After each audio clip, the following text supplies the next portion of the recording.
All right, what's up everybody? Welcome to my channel and to this video. Got some good content for you today. We're gonna be making a bat house. We have a property that has lots of mosquitoes, lots of bugs. We recently moved and we're looking at a way to get rid of mosquitoes and bugs in an economically friendly and an environmentally friendly way. So we're gonna be building a bat house using cedar wood, and we're gonna go ahead and get started. All right, so a couple of considerations. You want the bat house ideally to be facing south, southeast, or southwest.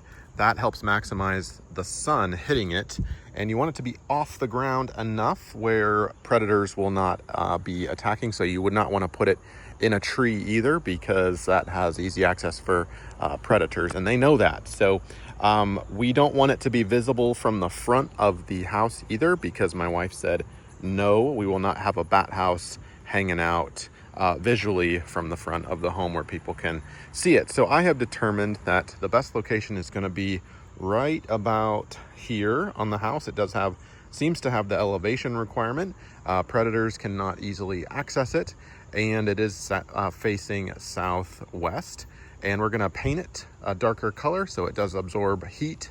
And we're going to be using some leftover cedar boards from my recent project where I redid the posts and pillars to the home right here. You can see right here I have basically rewrapped the existing posts in a really nice cedar and painted. That's a separate project. You can search my channel for that if you're interested, but we've got leftover cedar boards from that project, so we're going to be using that so we're not being wasteful and we don't have to go buy new materials. Here's our leftover woods. We've basically got some 1x6 boards, a 1x8 board, and a little bit of 1x4, and then some ripped, basically 1x2s more or less, because I had to rip some of those boards. We also have some non-treated spacers if we need that. We're gonna have caulking as part of the job, and stainless steel screws as well, so things do not rust. Now, as far as the boards go, this is cedar. I definitely do not want to put treated chemicals, no treated lumber at all in the design of this. You'll notice the boards, they've got a smooth cut, a smooth finish, and then a rough finish. So we want to be using on all interior surfaces so the bats can basically climb up on rough surfaces. So 20 inches, make a mark on the wood. Very good. Now we're going to use this to move up. Okay. That's fun. I know. Go ahead and draw a line all the way across there. I'm going to go here. Okay.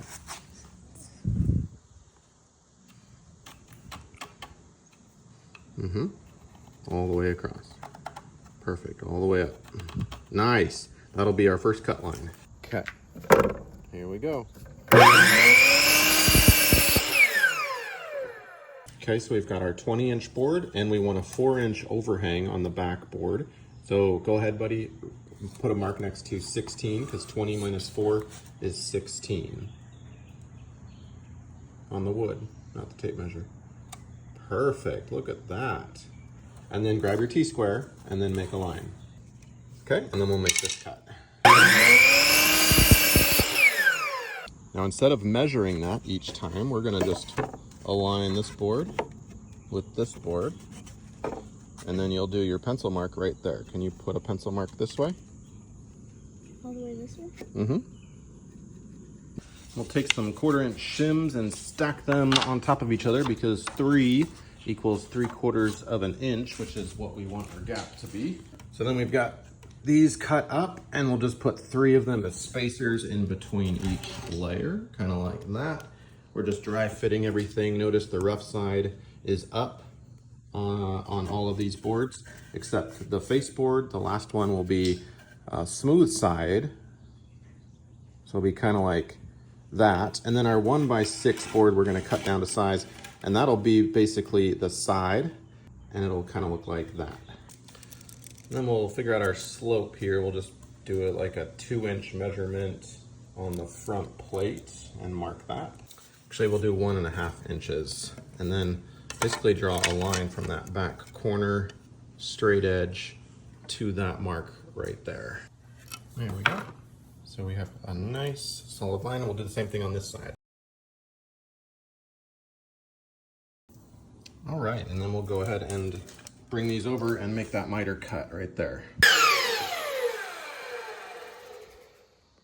Okay, so here's our longest base piece. We will make some cuts this way, but let's make sure the roof fits first. That's our exterior. This was number 2.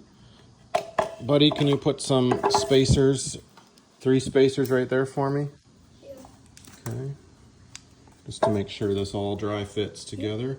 That's good. This was number 2. 3 more, yep. This one was number 3. Okay. And this was the finished side out, number 4.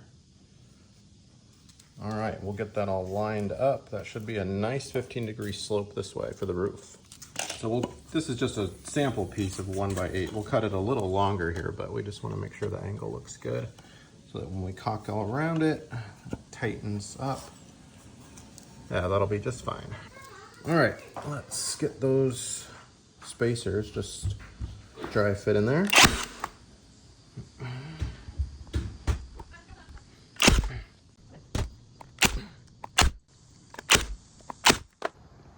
Next, we'll just make some horizontal marks for the bat, spaced about 1/4 of an inch or so apart. And this just will give the bats a kind of landing platform, something to grab onto as they climb up.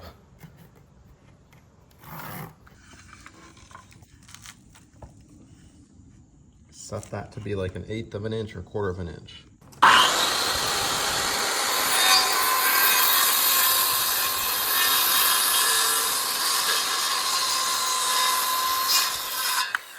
Let's see. That's a pretty good depth. Yeah. Let's do that all the way up.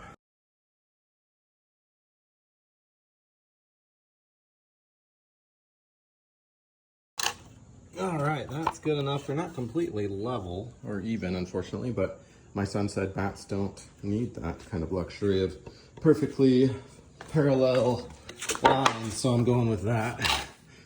Okay, so let's get everything dry fit again. Yeah, it's gonna slant a little bit, but we'll cut the roof in a second, but we're just dry fitting right now, buddy. Okay, so we got everything lined up for the most part. Now we can dry fit with some brad nails and secure this down to make one big piece. Then we'll put the sides on.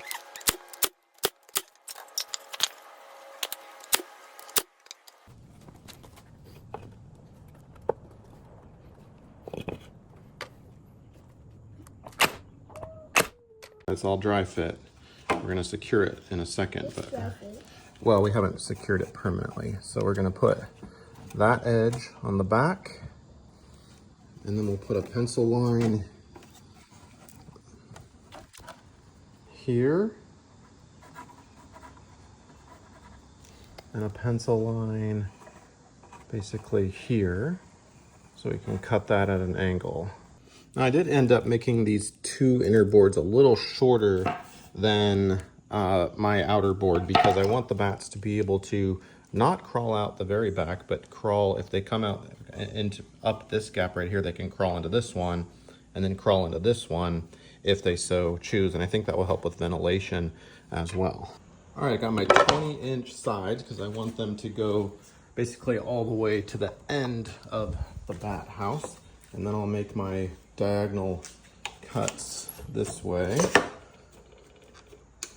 to slope to the roof. Should be about 15 degrees. All right, that is, yeah, that's gonna be perfect, I think.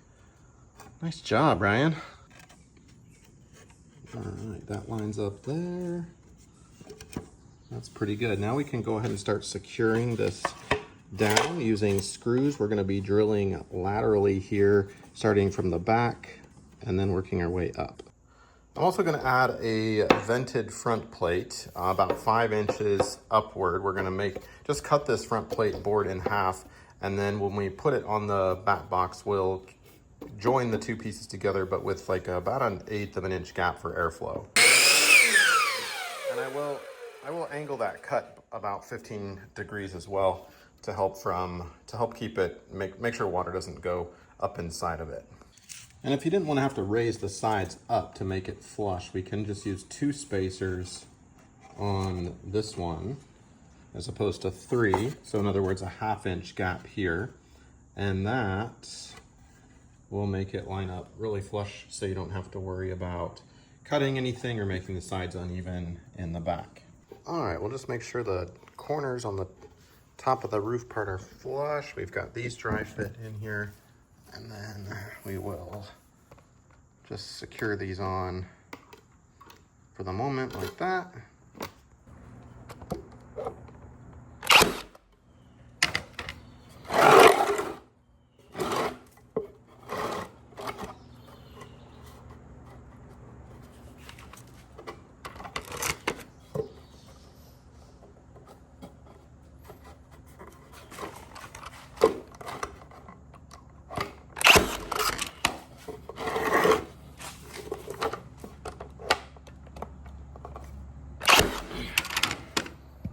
Okay, the back one is secured to the sides temporarily.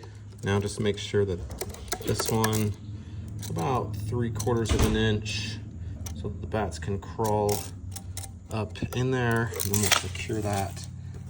It's a little, there we go. Okay, and then we'll secure those with brad nails on the side.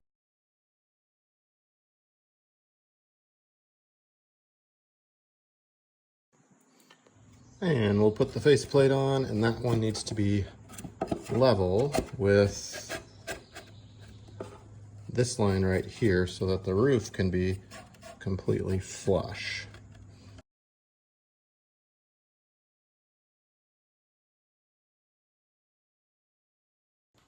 All right, I've got my 4 brad nails in on each side, so 2, 2, 2, and 2. Coming in the sides here, we've got our little gap for airflow and ventilation. We've got the sides all on. Now we're gonna cut out the roof. And the roof will also be a 1x8, just like the back. And we're gonna have about a 1/2 inch overhang on each side with about 1 inch overhang on the front. Okay, there we go. And we will apply a little bit of caulking to the top to make sure that's completely sealed up from rain, water, bugs coming in the top.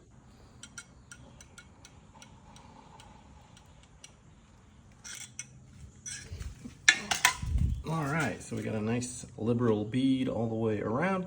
Here's what it will look like in Bat's house. We do have a stray screw. I try to reach down and bend that out, but we are pretty much ready to put our roof on like this.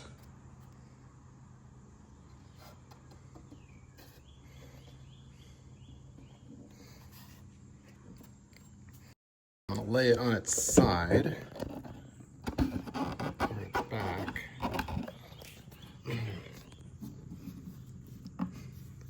So that it's flush. Then I'll put some nails on the top.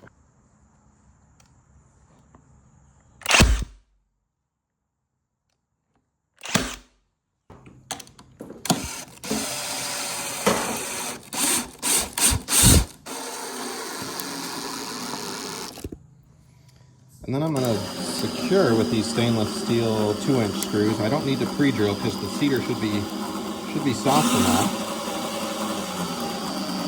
And I'm going to countersink it just a little bit like that. Well, here it is. What do we think? It's all secured up, ready to go. I like it, don't you? So let's stain it or paint it, and then we'll put some caulking and waterproof in it. Yeah. That looks like a bowling shot. I know, it does, doesn't it? All right, we got our test sample. We got 1 coat of this stain on, and I think that's a nice color. It's not black, more like a tan / light walnut. So I like it, and the engraving, we're not gonna color it. It was the darker, the stain will just go in there a little thicker and dry a little blacker so it can pop visually. And so we'll go ahead and do that right now with the stain.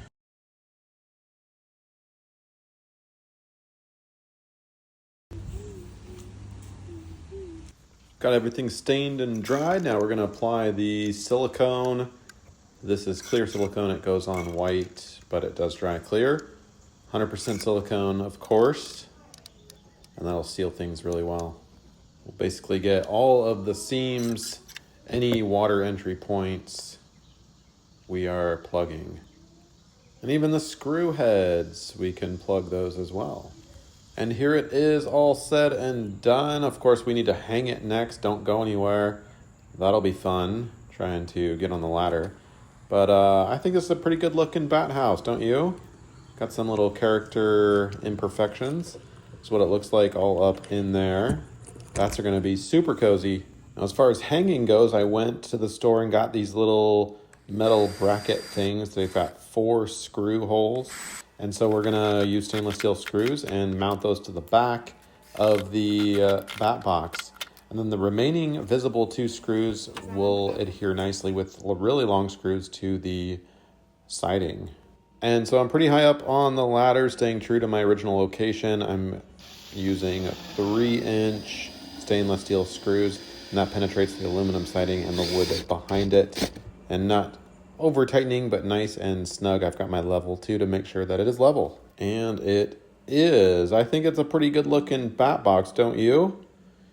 Now we just need some tenants. How much does a bat box rent out per month these days? Hopefully we'll find out soon. And hopefully this video has helped you out. Thanks for being with me. Good luck with your bat box.